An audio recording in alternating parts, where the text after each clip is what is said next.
성숙의 기본 단계가 무엇인지 배우겠습니다. 먼저 우리가 만약 이 세상의 모든 원리를 한 권에 담는다면 그 책은 성경이라 불러야 할 것입니다. 만약 이 세상의 모든 원리를 한 가지 삶의 체계에 담는다면 그것은 기독교라고 해야 할 것입니다. 기독교는 단순한 또 하나의 종교나 선택사항이 아닙니다. 기독교는 진정한 의미에서 하나님의 말씀의 원리 위에 세워진 유일한 생명의 길입니다. 그리고 개인이나 부부, 가족, 기업, 국가가 하나님의 원리와 기독교의 원리를 따르면 따를수록 그만큼 부와 건강과 지혜를 누립니다.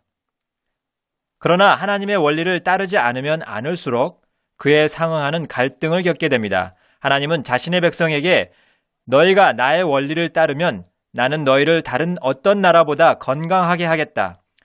너희가 나의 원리를 따른다면 세상의 어떤 질병도 너희에게 미치지 못할 것이다 라고 하셨습니다. 주님은 내가 너희를 주변 어느 나라보다 부강하게 만들겠다. 내가 너희를 주변 어느 나라보다 지혜롭게 만들겠다 라고 말씀하십니다. 하나님의 원리를 따르기만 하면 말입니다. 이 원리는 모두 7가지입니다. 이미 말씀드렸지만 다시 한번 살펴보겠습니다. 첫째 원리는 설계의 원리입니다. 이 원리는 하나님이 창조하신 모든 것에는 하나님의 설계 의도가 있다는 것입니다. 하나님이 옷을 설계하셨습니다. 하나님이 옷을 만드신 데는 3가지 목적이 있습니다.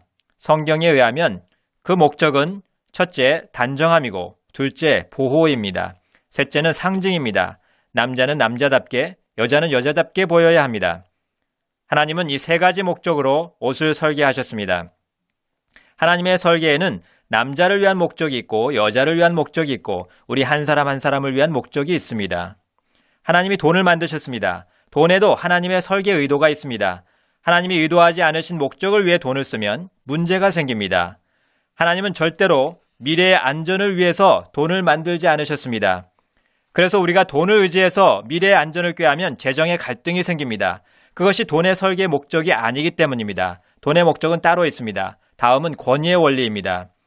하나님은 권위 구조를 설계하셨습니다. 그리고 하나님은 그 구조를 통해 일하십니다. 우리가 이 원리를 이해하고 나면 우리의 믿음이 훨씬 더 커집니다. 우리가 나아갈 방향을 알게 되고 보호받을 수 있습니다. 셋째, 책임의 원리입니다. 사람은 누구나 자기 삶의 5가지 영역에서 책임이 있습니다. 몇 해 전 한 유대인 정신과 의사가 책을 내고 자기 학설을 실제로 입증하여 정신의학계를 놀라게 한 것에 대해 저는 감사하고 있습니다. 그는 이렇게 주장합니다. 정신분열증처럼 지금까지 정신병으로 취급됐던 정신질환 가운데 상당수는 전혀 정신병이 아닙니다. 정도가 다를 뿐 책임 회피에 따른 다양한 증상이라고 할 수 있습니다. 우리가 무책임하게 행동하는 것을 스스로 허용하다 보면 머지않아 우리는 앞뒤가 맞지 않는 생각을 하게 됩니다. 그 유대인 의사는 자신의 주장을 실제로 증명했습니다. 그는 정신병원을 찾아갔습니다. 그리고 수년 동안 입원 치료를 받기로 되어 있는 환자들에게 5가지 영역에서 책임을 수행하는 프로그램을 실시했습니다. 그 결과 사람들은 곧 병원에서 퇴원하게 되었습니다. 이 5가지 영역이 무엇입니까? 이 의사의 주장은 로마서 1장의 하나님 말씀과 정확히 일치합니다. 하나님은 우리가 무책임하게 행동하면 앞뒤가 맞지 않는 생각을 하게 된다고 하셨습니다. 우리는 이 5가지 영역에 반드시 책임을 져야 합니다. 첫째 영역은 우리의 모든 생각입니다. 이것은 너무 중요합니다. 여기서 습관을 극복하는 싸움이 시작됩니다. 모든 생각을 사로잡아 그리스도에게 복종시키라. 고린도후서 10장 5절 말씀입니다. 둘째 영역은 모든 말입니다. 성경은 무심코 한 말이라도 모두 책임을 져야 한다고 말합니다. 남편분들은 이것이 얼마나 중요한지 아실 것입니다. 여러분의 아내는 여러분이 10년 전에 한 말을 인용할 수 있습니다. 마태복음 12장 37절은 말합니다. 너의 말로 의롭다함을 받고 너의 말로 정죄함을 받으리라. 셋째 영역은 몸으로 하는 모든 행동입니다. 선하든 악하든 우리는 몸으로 한 모든 일에 대해 책임을 져야 합니다. 고린도후서 5장 10절 말씀입니다. 넷째로 우리 모두가 책임져야 할 영역은 우리의 태도입니다. 우리는 혀로 잘못된 사실을 말하고 입술로 잘못된 태도를 전할 수 있습니다. 그래서 베드로전서 3장 10절은 이렇게 말씀합니다. 혀를 금하여 악한 말을 그치며 그 입술로 괴유를 말하지 말라. 우리는 말을 한마디도 하지 않고 표정만으로 원하는 태도를 표현할 수 있습니다. 마지막 다섯째 영역입니다. 이것은 가장 중요한 열쇠가 될 것입니다. 하나님은 우리가 마음에 품은 모든 동기에 대해 책임지기 원하십니다. 실제로 예레미야 17장 10절은 이렇게 말씀합니다. 나 여호와는 심장을 살피며 폐부를 시험하고 각각 그 행위와 그 행실대로 보응한다. 여기서 폐부는 마음의 깊은 동기를 말합니다. 하나님은 우리가 무슨 동기로 어떤 일을 하는지 또 무슨 동기로 어떤 일을 안 하는지 다 알고 계십니다. 다음은 넷째, 소유의 원리입니다. 소유의 원리는 우리가 물질을 보는 관점을 말합니다. 하나님은 우리가 아무것도 소유하지 않기를 바라십니다. 우리가 무언가를 소유하면 머지않아 그것이 우리를 소유해버리기 때문입니다. 하나님은 우리가 그분이 우리에게 맡기신 것들을 관리하는 청지기가 되길 원하십니다. 그러면 삶에 대한 완전히 새로운 관점이 생겨서 분노, 걱정, 다른 영역에서 자유로워집니다. 다음은 고난의 원리입니다. 하나님은 우리가 모두 고난을 겪게 될 것을 알기 원하십니다. 고난은 우리에게 우연히 일어나는 이상한 현상이 아닙니다. 고난은 하나님의 방법입니다. 그러나 거기에는 목적이 있습니다. 우리는 그 목적을 알기 원합니다. 다음은 자유의 원리입니다. 자유는 원하는 대로 할 권리가 아닙니다. 자유는 마땅히 해야 할 일을 하는 힘입니다. 마약 중독자는 마약을 할지 안 할지 선택할 자유가 없습니다. 부도덕의 노예가 된 사람은 옳은 일을 할 자유가 없습니다. 하나님은 우리가 옳은 일을 할 자유를 누리기 원하십니다. 이러한 도덕적 자유를 최대한 얻는 것이 이번 주 우리의 목표 가운데 하나입니다. 다음은 성공의 원리입니다. 저는 이 원리를 생각하면 가슴이 벅찹니다. 주님은 우리가 이 원리를 따르면 무엇을 하든지 성공한다고 매우 확실하게 보증하셨습니다. 주님이 그렇게 단언하신 이유는 우리가 어떤 일을 할 때 가야 할 길과 가지 말아야 할 길을 지시해 주실 것이기 때문입니다. 하나님은 우리에게 이렇게 말씀해 주실 것입니다. 이 일에 참여하지 말아라. 아무것도 이루지 못할 것이다. 결실이 없을 것이다. 시간 낭비하지 말고 어서 뒤로 물러서라. 이번 주에 이 부분에 대해 하나님이 보여주신 전혀 새로운 차원을 여러분에게 설명하고 싶습니다. 저는 여러 해 동안 주님께 이 부분에 대해 새로운 통찰력을 달라고 기도해 왔습니다. 하루라도 빨리 이것을 여러분과 나누고 싶습니다. 그러면 저희에게처럼 여러분에게도 성경 말씀이 활짝 열릴 것입니다. 지난 몇 달 동안 새로운 뜻이 열렸습니다. 저는 주님이 하신 일을 보는 것이 그저 너무 감격스러울 뿐입니다.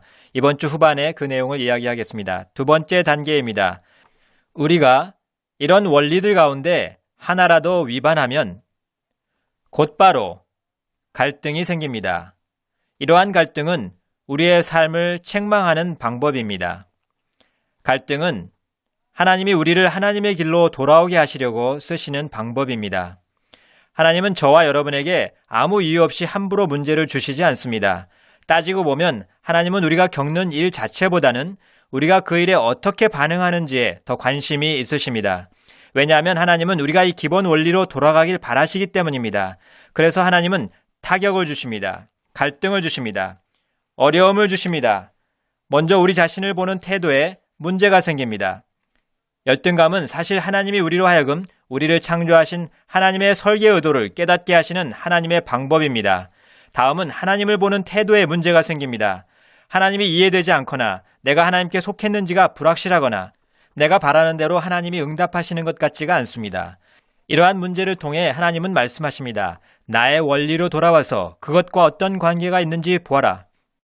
다음은 가정입니다. 가정은 더욱 중요한 징계 대상일 수 있습니다. 하나님은 우리의 장래를 위해 중요한 사람들을 미리 아시고 바로 그 사람들을 우리에게 붙여주십니다. 그렇기 때문에 우리는 부모님뿐 아니라 하나님이 우리에게 주신 주위 사람들과도 할 수 있는 대로 최대한 화목하게 지내는 법을 배우는 것이 아주 중요합니다. 다음은 친구입니다.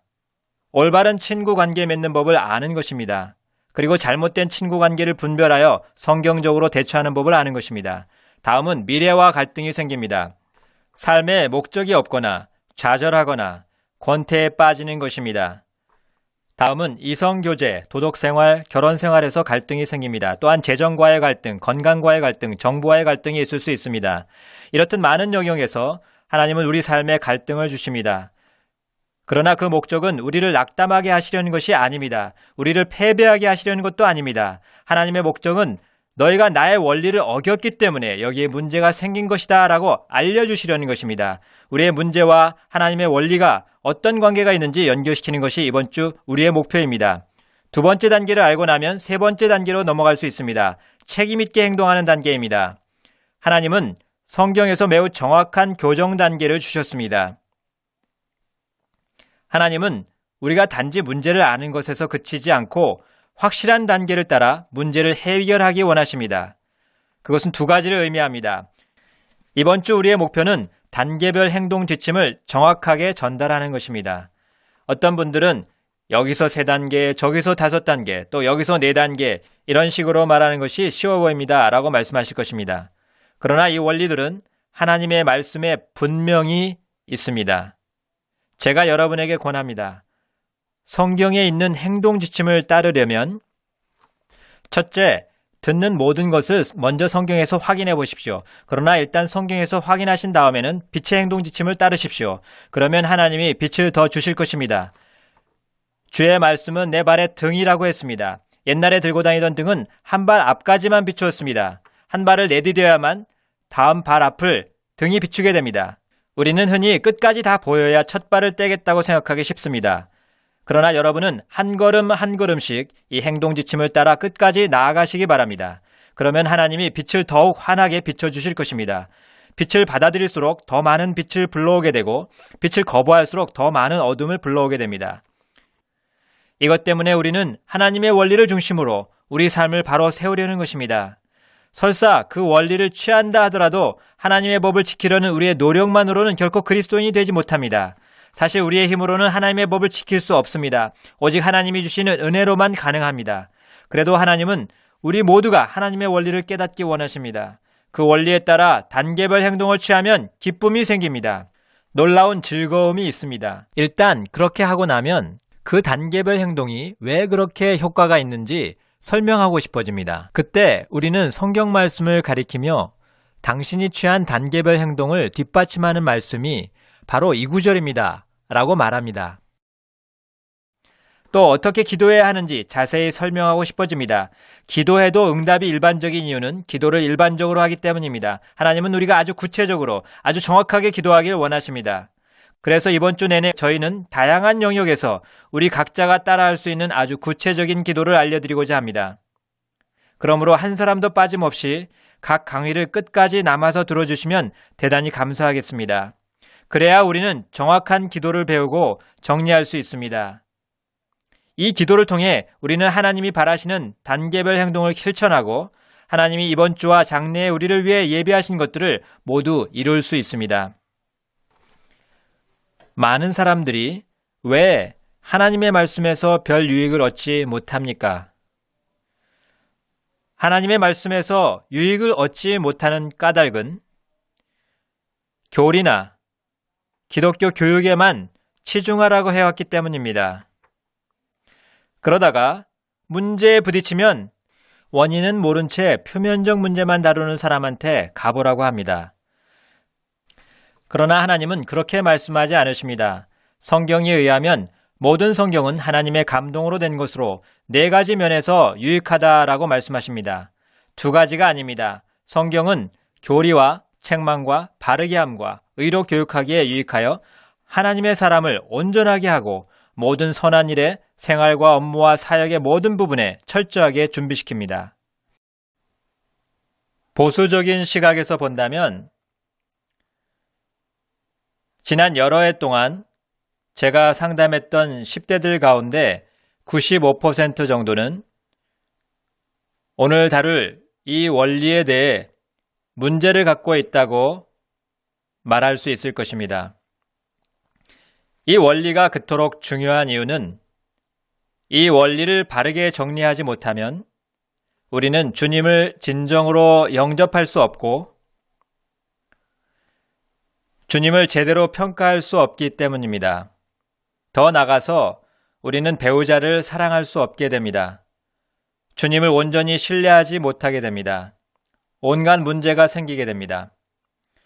먼저 몇 년 전에 있었던 일을 이야기하는 것이 좋겠습니다. 그때 저는 남미에 있는 한 미션 스쿨에 방문해달라는 요청을 받았습니다. 그 학교로 가는 길에 교장 선생님을 만났습니다. 나중에 양호 선생님도 만났습니다. 그 양호 선생님은 자기 학교에 고등학교 2학년 여학생 하나가 있는데 아주 심각한 문제를 겪고 있다고 했습니다. 양호 선생님은 그 학생의 문제를 설명해 주셨습니다. 그 학생은 자주 자기 자신을 극단적으로 비난했습니다. 심지어는 설거지한 접시에 물기를 닦다 말고 수건을 내던지면서 나는 아무것도 제대로 할 수 있는 게 없어 라고 했습니다. 이 학생은 항상 자기를 비난했습니다. 그리고는 다른 학생들을 피해서 방에 틀어박혀 혼자 지냈습니다. 그렇게 방에 혼자 있다가 깊은 우울증에 빠졌습니다. 우울증을 앓는 동안 횡설수설 앞뒤가 안 맞는 말을 하기 시작했습니다.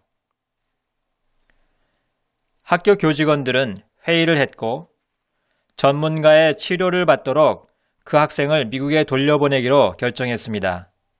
선생님은 선교 현장에 있던 아버지와 어머니를 불렀습니다. 학생의 아버지는 의사였습니다. 부모는 어찌할 바를 몰랐습니다. 부모는 선교지를 떠나고 싶지 않았지만 자기 딸에게 심각한 문제가 있다는 것을 알게 되었습니다.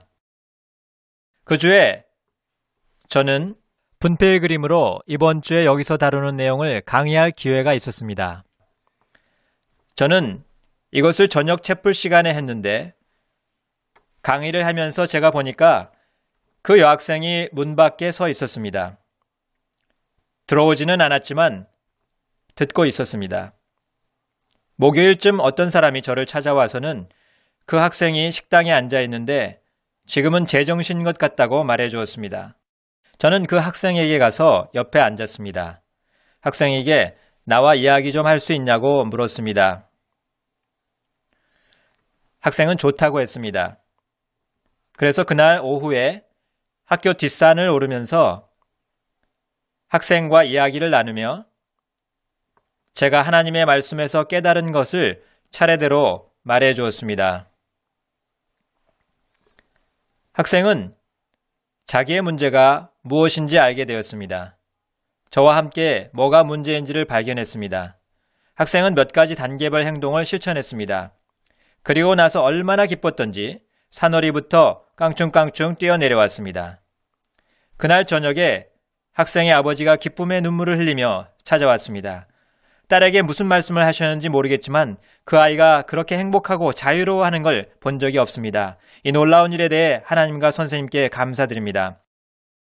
그 학생은 정상적으로 학교를 졸업했고 저에게 편지를 2-3통 보내왔습니다. 학생은 자기에게 있었던 일이 다른 사람에게 도움이 된다면 자기 이야기를 해도 좋다고 했습니다. 그래서 우리는 그 학생의 이야기와 함께 그때 나눈 성경의 원리를 말씀드리겠습니다.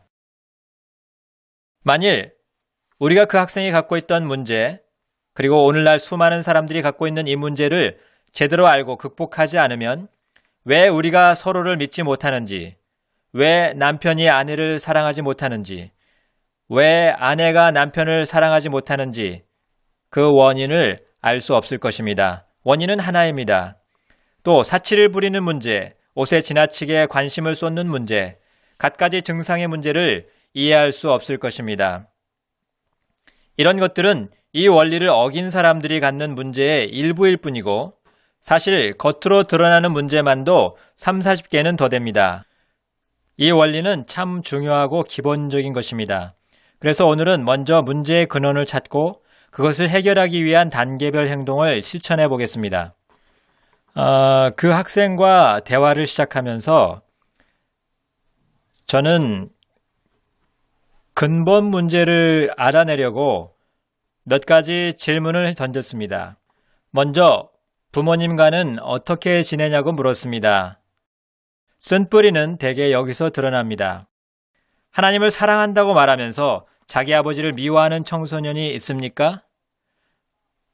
장담하건대 바로 그 청소년은 수년 후에 아버지뿐 아니라 하나님까지 미워하게 될 것입니다. 그래서 우리의 최우선 목표는 아버지의 마음을 자녀에게 돌이키는 것입니다. 아버지들 대부분은 자기 자녀들에게 어떤 싸움이 있는지, 어떤 공포가 있는지, 어떤 문제가 있는지, 어떤 실패가 있는지 모르고 있습니다. 우리는 자녀들의 이러한 현실과 그에 대한 하나님의 해답을 이해하면 이해할수록 자녀들의 마음을 부모에게 돌리게 하는 참된 마음을 발견할 수 있습니다. 그 학생은 부모님과는 아무런 문제가 없어요. 저는 부모님을 사랑해요. 라고 했습니다. 그래서 두 번째 질문을 했습니다. 졸업하면 뭐가 되고 싶니? 학생은 선교사가 되고 싶어요. 라고 했습니다. 가치관에도 별 문제가 없어서 세 번째 질문을 했습니다. 자세한 것까지 알고 싶진 않지만 우리는 모두 도덕적 문제로 갈등하는 경우가 많은데 처음에는 우리의 생각과 싸움이 벌어진단다. 여기서 지면 불결한 생각을 하기 시작하고 머지않아 새로운 싸움이 벌어지는데 불결한 행동과의 싸움이지. 이 싸움에서 지면 세 번째 불결한 습관과 싸움을 하게 되는데 너는 지금 너의 삶에서 어떤 싸움이 벌어지고 있니? 불결한 생각을 가끔 하지만 물리치려고 노력해요. 그 정도는 정상인 것 같은데 혹시 너 데이트를 하니? 아니요. 데이트하고 싶니? 예. 누구랑 데이트하고 싶니? 학생은 남학생 이름을 댔습니다. 너 참 안목이 좋구나. 그래 참 훌륭한 학생이지. 학생은 고개를 끄덕이면서 한숨을 푹 쉬었습니다. 그런데 그 아이는 제겐 관심도 없는 것 같아요. 이때 저는 뭔가 실마리가 보이기 시작했습니다. 만약에 말이야, 너에게 외모를 바꿀 수 있는 능력이 생긴다면 그 능력을 사용하겠니? 이 질문은 저도 처음 해보는 것이었습니다. 이 질문은 이제 우리가 자기 자신에게 그리고 또 자녀들에게 또 친구들에게 할 수 있는 아주 중요한 질문이 되었습니다. 학생은 기다렸다는 듯이 물론이죠! 라고 대답했습니다. 어디를 바꾸고 싶은데? 키요! 전 너무 크거든요. 넌 그렇게 크지 않은데 어째서 내가 너무 크다고 생각하지? 전 그냥 키가 너무 커요. 학생은 그것에 대해 아주 단호했습니다. 사실 이 학생은 자기보다 작은 여학생들을 무척 부러워했습니다. 이제 이해가 되기 시작했습니다. 좋아하는 남학생이 자기보다 키가 작았던 것입니다. 만약 자기 키가 작으면 그 남학생의 관심을 끌 수 있을 거라고 생각했던 것입니다. 그래서 저는 말했습니다. 이제 너의 문제 가운데 하나를 알 것 같구나. 그게 뭔데요?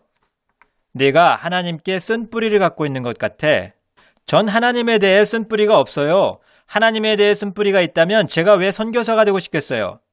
그래, 그게 문제지. 그런데 키를 원망한 지 얼마나 됐지? 한 2년 정도요. 끝까지 따져보면 누가 네 키를 이만큼 크게 했지? 학생은 한 번도 이렇게 연관지어 생각하지 못했다는 것을 인정할 수밖에 없었습니다. 마침내 학생은 말했습니다. 하나님이 제 키를 이렇게 크게 만드신 것 같네요. 오늘날 참 많은 사람들이 하나님에 대해 크고 작은 쓴뿌리를 갖고 있으면서도 그 사실조차 모르고 있습니다. 사람들은 삶 전반에 대해 쓴뿌리를 가질 수 있습니다. 부모에 대해 쓴뿌리를 가질 수 있습니다. 환경에 대해, 권위자에 대해, 사람들에 대해 쓴뿌리를 가질 수 있습니다. 모든 것을 하나님이 만드신 그대로 받아들이지 않기 때문입니다. 이런 이유에서 그때 학교 뒷산에서 그 고등학교 여학생이 깨달은 것을 우리도 이해해야 할 필요가 있습니다. 이것이 참으로 중요합니다. 부모님 여러분, 이것은 너무나 중요합니다. 꼭 자녀들과 함께 이 단계별 행동을 실천해 보십시오. 자신을 거부하여 스스로 고통받는 자녀들이 얼마나 많은지 아십니까? 자기를 거부하는 자녀들은 온갖 부도덕한 행위에 노출됩니다. 나쁜 친구들에게 노출됩니다. 그 외 여러 가지 문제에 노출됩니다. 하나님이 주신 자기의 모습을 받아들인 적이 없기 때문입니다. 이번 주에 우리가 다루는 모든 원리에는 균형을 이루는 진리가 있다는 것을 알아야 합니다. 균형을 잃은 진리는 이단으로 빠집니다. 그러므로 각 진리가 균형을 이루고 있는지 확인해야 합니다. 예를 들면 하나님은 한편으론 우리의 육신, 즉 인간적 본성에는 선한 것이 없다고 하십니다. 그러나 또 한편으론 이것과 균형을 이루는 면에서 사람은 신기하고 놀랍게 만들어졌다고 하십니다. 한편으론 우리의 마음이 만물보다 거짓되고 부패하니 누가 능히 이것을 알려라고 하지만 또 한편으론 우리는 하나님의 형상으로 만들어진 존재입니다. 이것이 균형입니다. 하나님은 우리가 양쪽 모두를 알기 원하십니다. 오늘 저녁에는 하나님이 만드신 존재로서 우리 자신을 살펴보고 그것의 참뜻을 알아보겠습니다. 둘째로 하나님은 우리를 그냥 만들지 않으셨습니다. 여러분이나 제가 태어나기 전에 하나님은 실제로 우리가 바꿀 수 없는 변경 불가 영역을 미리 정하셨습니다. 여러분과 저에게는 10가지 바꿀 수 없는 변경 불가 영역이 있습니다. 이것들은 우리가 선택한 것이 아니고 하나님이 미리 정하신 것입니다. 시편 139편 16절에 내 형질이 이루기 전에 주의 눈이 보셨으며 나를 위하여 정한 날이 하나도 되기 전에 주의 책에 다 기록이 되었나이다 라고 말씀해 주셨습니다. 여러분이나 제가 태어나기 전에 하나님은 우리 각 사람에게 우리가 바꿀 수 없는 변경 불가 영역을 미리 완벽하게 정하셨습니다. 우리는 태어나면서부터 계속해서 하나님이 변경 불가 영역에 대해 미리 정해놓으신 대로 성장합니다. 이것을 설명하는 성경 구절이 많습니다. 이사야서와 출애굽기에서 하나님은 우리가 기능장애라고 부르는 것조차도 하나님이 만드셨다라고 말씀하십니다. 내가 이들을 만들지 아니하였느냐? 이사야서 45장에는 여러분에게 생소하게 들릴 이런 말씀도 있습니다. 아버지에게 왜 날 낳으셨습니까? 라고 하는 자에게 화가 있을 것이다. 어머니에게 이 모양으로 낳으려고 진통하셨습니까? 라고 하는 자에게 화가 있을 것이다. 질그릇이 토기장이에게 어찌 나를 이 모양으로 만들었느냐라고 할 수 있겠느냐? 토기장이가 질그릇보다 지혜가 더 크지 아니하냐? 10가지 변경 불가 영역이 무엇입니까? 아주 짧게 살펴보겠습니다. 첫째, 우리의 부모입니다. 하나님이 우리의 부모와 출생 환경을 선택하셨습니다. 둘째로, 하나님이 우리가 태어날 역사적 시기를 결정하셨습니다. 내가 왕후의 자리를 얻은 것이 이때를 위함이 아닌지 누가 알겠느냐? 100년 전이나 다른 시대에 태어났으면 좋았겠다고 생각하지 마십시오. 셋째는 종족입니다. 하나님이 하나님의 목적을 위해 각 종족을 설계하셨습니다. 넷째는 우리의 국적입니다. 우리가 태어난 나라입니다. 다섯째는 우리의 성별입니다. 남자든 여자든 다른 성으로 태어났으면 좋았겠다고 생각하지 마십시오. 다음 여섯째는 우리의 출생 순서입니다. 여러분이 맞이든 둘째이든 막내이든 거기에는 각각 하나님의 목적과 이유가 있습니다. 다음은 형제 자매 수입니다. 요셉은 분명 다른 형들을 선택하고 싶었을 것입니다. 그러나 하나님은 목적이 있어서 그런 형들을 주셨습니다. 요셉의 선택이 아니라 하나님의 선택이었습니다. 다음은 신체적 특징입니다. 키, 골격의 크기, 눈, 귀, 발, 목소리, 머릿결, 체격 등을 말합니다. 다음은 우리의 지능입니다.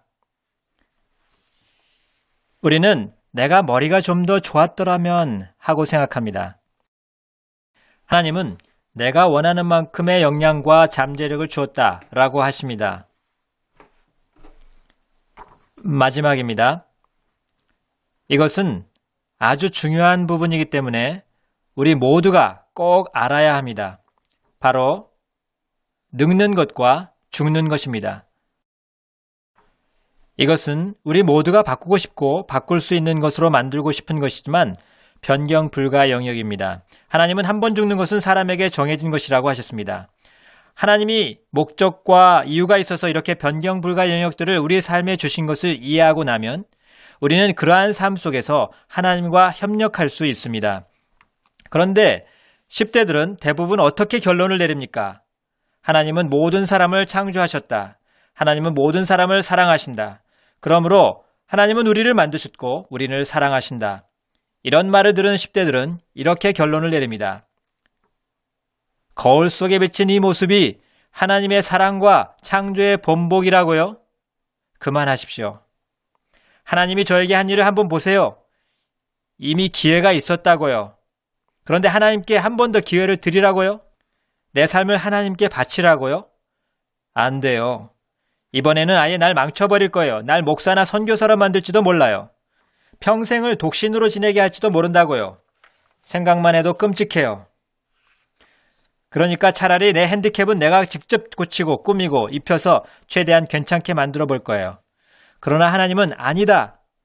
내가 너를 위해 계획한 것은 절대로 그것이 아니다. 라고 하십니다. 하나님이 우리를 빚으시는 일은 아직 끝나지 않았습니다. 하나님은 여러분과 제가 이것을 알기 원하십니다. 우리의 외모는 하나님이 우리 내면에 만들고자 하시는 진짜 그림과 메시지를 담는 틀에 불과합니다. 그래서 에베소서 2장 10절에서 우리는 그가 만드신 바라 현재 진행형입니다. 그리스도 예수 안에서 선한 일을 위하여 지으심을 받은 자니 라고 말씀합니다. 빌립보서 1장 6절은 말합니다. 하나님이 시작하신 일을 그리스도의 날까지 이루실 줄을 우리는 확신하노라. 하나님은 우리가 아직 발전 가능성이 무궁무진하다는 것을 알기 원하십니다. 저는 10대들과 성인들이 하나님의 성품을 기르고 나서 영모가 확연히 밝게 바뀌는 것을 보았습니다. 반대로 하나님의 성품을 기르지 않거나 그 성품을 갖지 않을 때는 영모가 확연히 어둡게 바뀌는 것을 보았습니다. 열등감의 원인이 무엇입니까?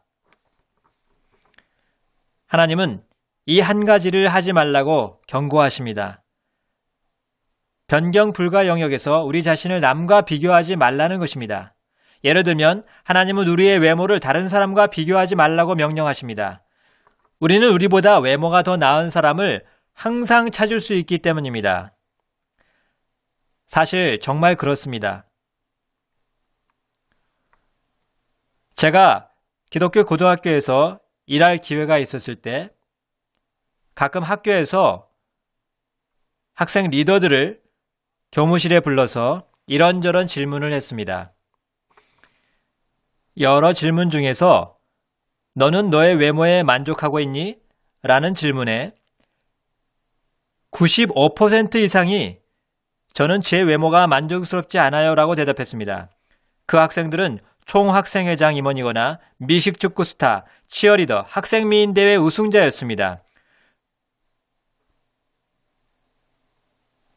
도대체 어디를 바꾸고 싶냐고 물었더니 변경불가 영역의 것들을 말했습니다. 몇 해 전에 세계적인 영화 배우들을 대상으로 설문조사를 했습니다.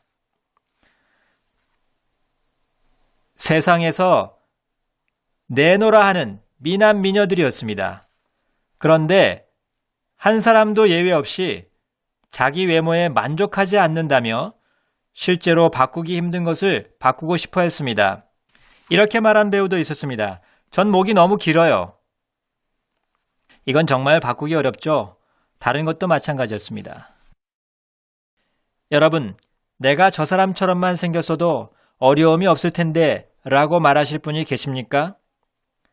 분명히 말씀드리지만 여러분이 부러워하는 그 사람도 똑같은 말을 하고 있을 것입니다. 저도 고등학생이 될 때까지는 하나님이 저를 위해 세운 계획이 엉망이라고 생각했습니다. 하나님이 저를 키가 크고 체격이 건장하게만 만드셨더라도 제가 농구와 축구를 더 잘할 수 있었을 텐데 라고 생각했습니다. 그러나 하나님은 저를 위해 그럴 계획이 없으셨습니다. 하나님이 제 삶에 주신 바꿀 수 없는 변경 불가 영역과 모든 것은 아주 특별한 목적이 있어서 주신 것임을 나중에야 알게 되었습니다. 사실 하나님은 제가 뻐드렁니를 갖고 자라게 하신 것도 목적이 있으셨습니다. 그 목적은 제가 입을 좀 다물고 있게 하시려는 것이었습니다.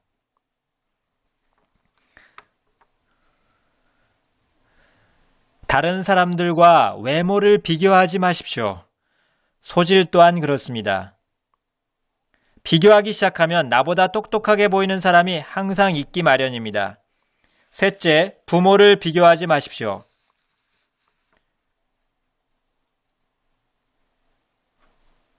우리 부모님이 쟤네 부모님만 같았더라도, 부모님만 없었더라도, 부모님만 계셨더라도 라고 말하지 마십시오.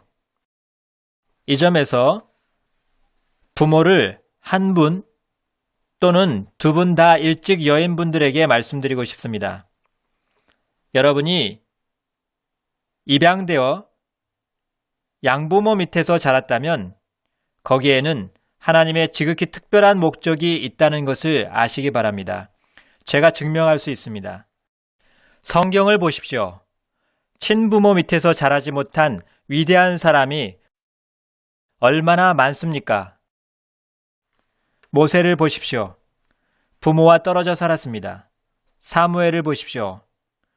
부모가 제사장에게 맡겼습니다. 다니엘은 볼모로 잡혀 부모와 생이별을 했습니다. 에스더는 부모가 아예 없었습니다. 디모데는 어려서 아버지를 여의었습니다. 하나님은 만일 너희가 아버지나 부모가 없다면 내가 친히 너희의 아버지가 되어주겠다라고 하십니다. 하나님은 특별한 방법으로 여러분을 보호하십니다. 그러나 호되게 훈련도 하십니다. 하나님은 여러분의 삶에 남다른 특별한 목적이 있으시기 때문입니다. 여러분이 입양되었다면 다음 두 가지를 꼭 해야 합니다. 그렇지 않으면 여러분의 삶을 위한 하나님의 특별한 목적을 놓치게 될 것입니다. 첫째는 하나님이 여러분의 친부모를 데려가신 것을 감사해야 합니다. 저도 힘든 일인 줄 압니다. 그러나 여러분의 친부모나 친아버지가 여러분 곁을 떠나게 허락하신 하나님의 목적에 대해 하나님께 감사하지 않으면 여러분은 하나님에 대해 쓴뿌리를 갖게 되고 하나님이 여러분에게 주시는 은혜는 오히려 쓴뿌리로 돌변하고 말 것입니다. 이것이 첫 번째 할 일이고 두 번째 할 일은 앞서 말씀드린 사람들 모두가 했던 일입니다. 섬기는 마음 자세를 갖는 것입니다. 에스더가 위대한 것은 섬기는 마음 자세를 가졌기 때문입니다. 요셉이 위대한 것도 모세가 위대한 것도 사무엘이 위대한 것도 다니엘이 위대한 것도 모두가 하나같이 다른 사람을 섬겼기 때문입니다. 예수님도 너희 중에 누구든지 크고자 하는 자는 너희를 섬기는 자가 되어야 한다고 하셨습니다. 여러분이 가족을 섬기고 주위 사람들을 섬기면서 섬기는 자세를 갖는 데 헌신할 수 있으면 하나님은 여러분을 크게 높이실 것입니다. 다음은 사회적 지위를 비교하지 마십시오. 저는 자기가 가난한 집안 출신인 것 때문에 쓴뿌리를 가진 사람도 보았습니다. 그러나 자기가 부유한 집안 출신인 것 때문에 쓴뿌리를 가진 사람들도 많이 보았습니다. 그런 쓴뿌리에는 더 많은 문제가 뒤따릅니다. 한 가지 유의해야 할 점은 사탄이 우리의 몸을 미워한다는 것입니다. 사탄은 우리의 몸을 모두 미워합니다. 사탄은 네 가지 이유 때문에 우리의 몸을 미워합니다. 또 우리까지 우리의 몸을 미워하게 만들고 싶어 합니다.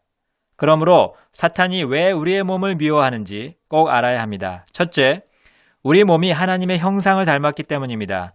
사탄은 하나님이나 하나님의 형상을 모두 싫어하는데 우리 몸이 하나님의 형상대로 만들어진 것입니다. 창세기 1장 27절입니다. 둘째 이유는 우리 몸이 성령의 전이기 때문입니다. 고린도전서 6장 19절에서 너희 몸이 성령의 전인 줄 알지 못하느냐라고 했습니다. 셋째 이유는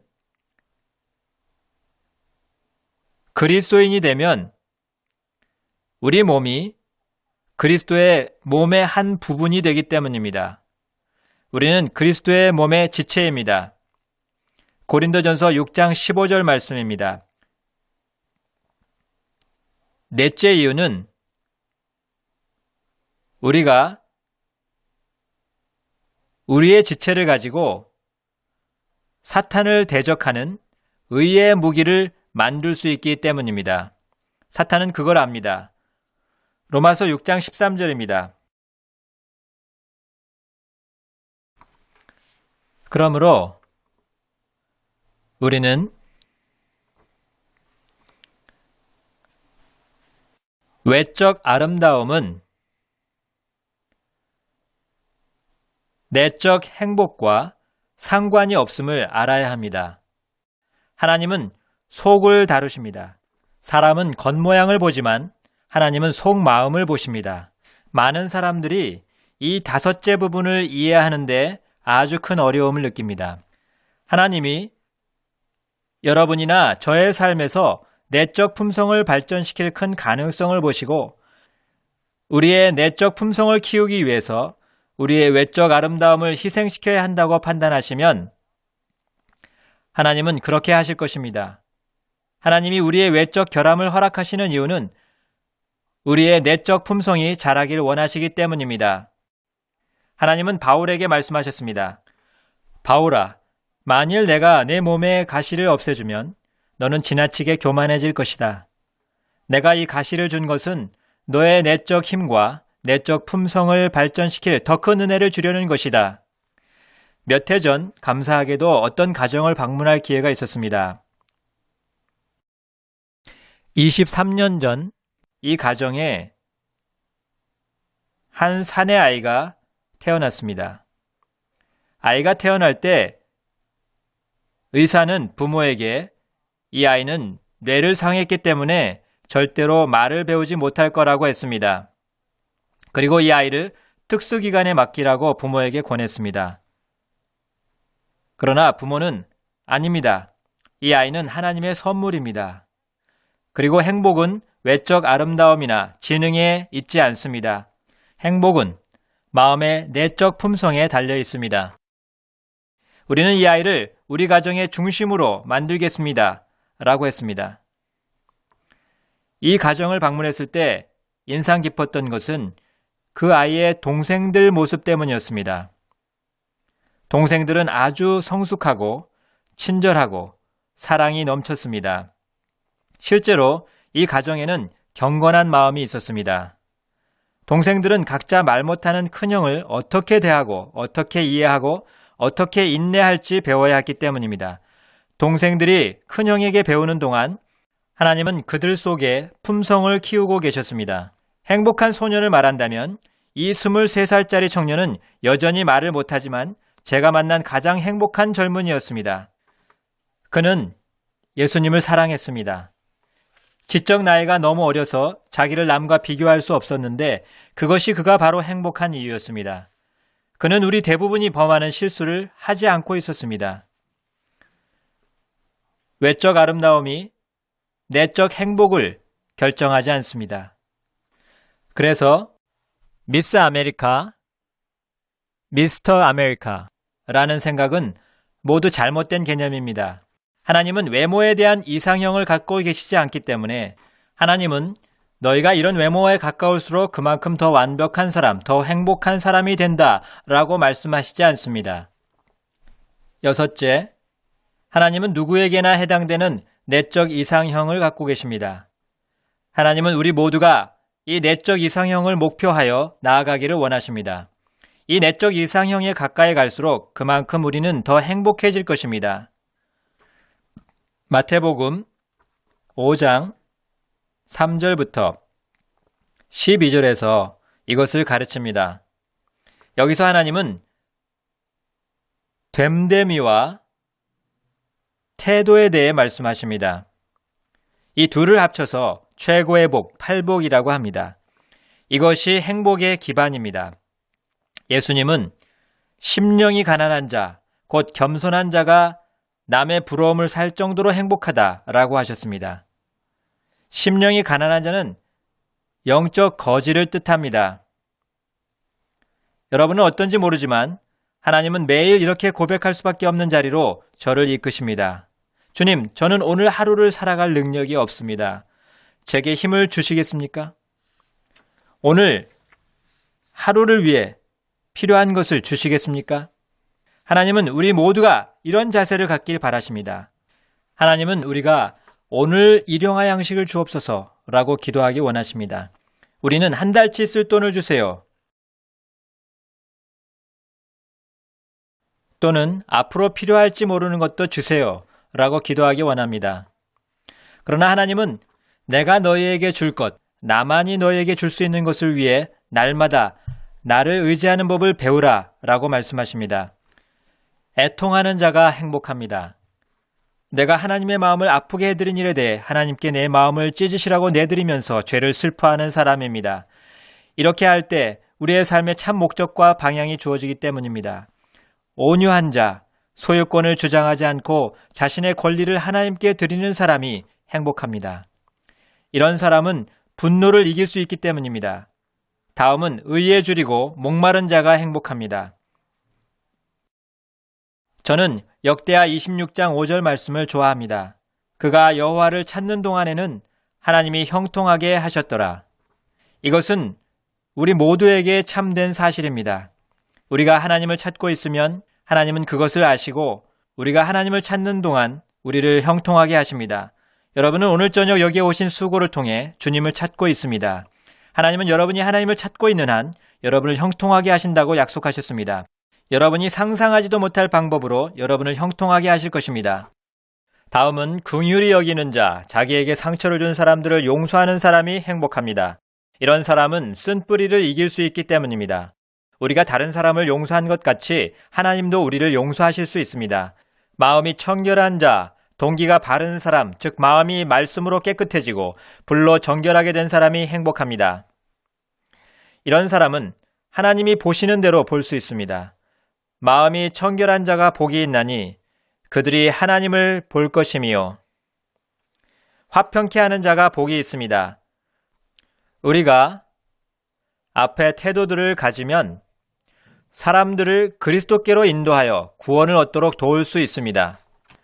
그리고 하나님은 우리가 화평케 하는 자가 될 때 별처럼 영원히 빛날 거라고 말씀하십니다. 화평케 하는 자는 복이 있나니 그들이 하나님의 아들이라 일컬음을 받을 것이며 다음으로 우리가 주위 사람들에게 중요한 면으로 영향을 주기 시작하면 당연히 박해를 받기 때문에 우리도 그것을 알게 됩니다. 그래서 하나님은 나로 말미암아 너희를 욕하고 박해하고 거짓으로 너희를 거슬러 모든 악한 말을 할 때에는 너희에게 복이 있나니 기뻐하고 즐거워하라 라고 하십니다. 왜 그렇습니까? 박해를 받는 동안 하나님은 여러분에게 온갖 새로운 은혜를 주시기 때문입니다. 이 새로운 은혜로 여러분은 이전보다 더 큰 일을 이룰 수 있고 천국에서 큰 보상을 받습니다. 이런 것들이 참 행복의 근거입니다. 그러므로 필요하다면 하나님은 이러한 내적 품성이 자라도록 외적 아름다움을 희생시킬 것입니다. 그래서 하나님은 사건, 사고, 장애, 노화를 허락하십니다. 이런 이유에서 하나님은 우리 가정에, 우리 삶에 변경 불가 영역을 주십니다. 우리는 이것들을 바꾸고 싶어 합니다. 그러나 하나님은 그것들을 통해 내가 너를 낮추기 원한다. 그래야 너에게 더 많은 은혜를 줄 수 있고 그래야 네가 이전에는 절대로 감당할 수 없던 문제를 이 은혜로 대처할 수 있다 라고 하십니다. 8째, 우리의 외모가 다른 것은 어떻게 합니까? 우리는 다 각각 다릅니다. 우리의 외모는 하나님이 우리의 삶을 통해 전하고 싶으신 특별한 메시지를 담는 하나님의 틀입니다. 우리에게는 저마다 다른 삶의 메시지가 있습니다. 사실 우리가 미술관에 갔다고 합시다. 그런데 우리가 그림을 보기도 전에 그림의 틀이 먼저 우리 눈에 들어온다면 작가가 실수를 한 것이라고 볼 수 있습니다. 화가가 그림에 맞지 않는 틀을 쓴 것입니다. 모든 그림에는 틀이 있습니다. 그러나 그 틀은 작가가 전하고 싶은 진짜 메시지를 설명하고 강조하고 드러내고 전달해 주는 것에 불과하기 때문입니다. 여러분과 저의 문제는 하나님이 우리 속에 메시지를 완성하기 전에 틀을 먼저 만드신 것입니다.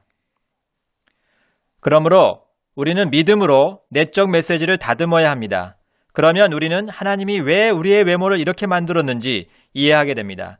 또한 우리는 하나님이 왜 결함을 만드셨고 왜 결함을 허락하셨는지 알 수 있습니다. 이런 질문을 하실 분이 있을 것입니다. 하나님이 이미 결함이 있는 상태로 우리를 만드셨다는 건가요? 아니면 후에 결함이 생기도록 허락하셨다는 건가요? 그러면 저는 재빨리 이렇게 말할 것입니다. 하나님은 우리를 완전하게 창조하셨습니다. 하나님은 이러한 결함들이 생기도록 허락하셨습니다. 그러나 10대들은 그것을 묻는 것이 아닙니다. 아주 깊은 질문을 하는 것입니다. 그들은 하나님이 정말로 사랑의 하나님이시면 부모의 죄가 자녀에게 아무런 영향을 주지 않도록 만드실 수는 없었을까요? 라고 묻는 것입니다. 하나님은 그렇게 만드실 수 있습니다. 그러나 그렇게 하지 않으셨습니다. 그래서 부모의 죄는 후손에게 넘겨지고 하나님을 미워하는 자의 죄는 3, 4대까지 이릅니다. 그러나 이 마지막 부분을 잊지 마십시오. 하나님은 하나님을 사랑하고 그분의 계명을 지키는 자에게는 1000대까지 은혜를 베푸십니다. 저희가 갖고 있는 연구 보고서에 따르면 아버지나 할아버지가 술을 아주 많이 마시는 사람이면 자손들이 대대로 전혀 술을 마시지 않고 5대는 지나야 자녀에게 유전되는 알코올 중독 성향이 없어집니다.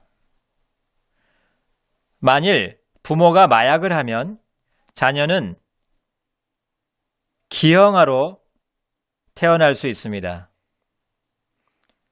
부모가 주술 행위에 참여하면